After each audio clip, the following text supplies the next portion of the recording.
leave us on the phone. Now, whenever there's a mass shooting or an active shooter situation, it's a difficult situation for law enforcement. Joining us now to talk about how deputies and officers handle these incidents is law enforcement expert and former El Cajon police officer Kevin LaChapelle. Kevin, thanks for joining us. Thank you. You there? Difficult day. What's been going through your mind as more information has come in about what happened today and who's involved?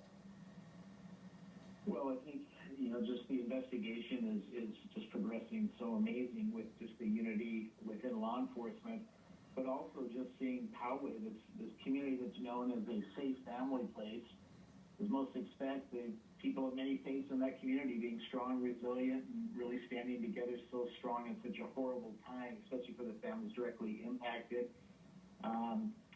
They have to move through this time, but also while that's happening, their police are going to be doing their investigations, continuing to execute their search at the suspect's home.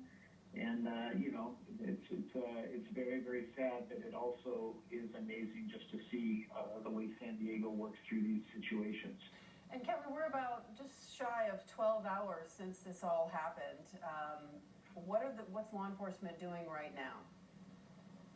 Well, they certainly are not going to rush their investigation. They're going to take time and do it very, very thoroughly, because not only are they looking for evidence for the crime that occurred, but also opportunities to learn, about preventing things in the future, and also supporting the community so that there's no other incidents that will occur, especially tomorrow being a time when many were going to be at their different churches, synagogues, and mosques. Kevin, earlier Sheriff Bill Gore mentioned that the suspect has no prior criminal history that's known right now. What's the difficulty in dealing with this situation and trying to find out more about him, since there is no track record, so to speak, of with this kind of behavior? Well, they're going to be able to learn a lot through forensic investigation on the computer, looking at his, post, his manifesto, if that is directly from him, all of those things. So they're going to be able to piece the story together, and we can be confident of that.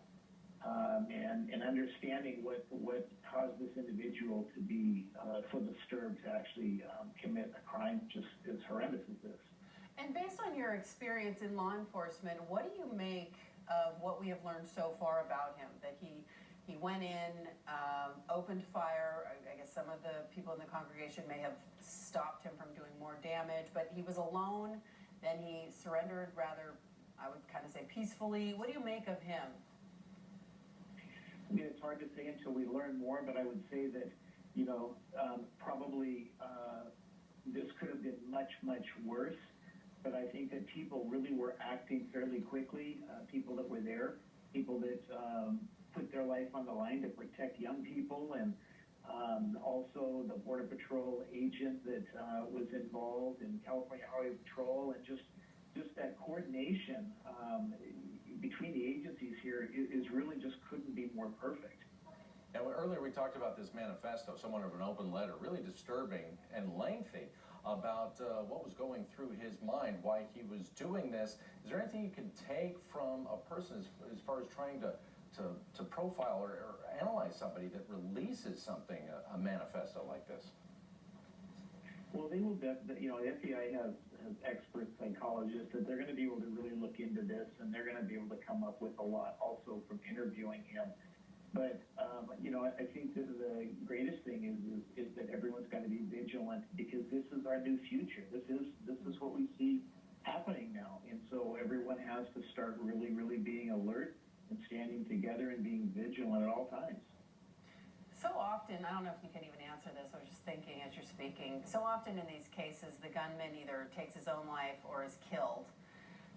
We get the opportunity, or law enforcement gets the opportunity to talk to this guy. Now, what are they asking him? I mean, is it strictly just motive, or seeing if he's, what his psychological capacity is? They're going to ask so many questions, because you brought up such a great point. Oftentimes the person does suicide by police, or takes their own life. And here we have this individual that actually was taken into custody without incident. So this is going to be really a great opportunity for law enforcement and experts to really get in his mind and try to understand, is there any things to learn from this in the future for preventative measures and different things like that. So it's going to be very interesting to see how this all comes out. All right, Kevin LaChapelle joining us live over the phone tonight. Kevin, thanks for joining us again and taking these questions.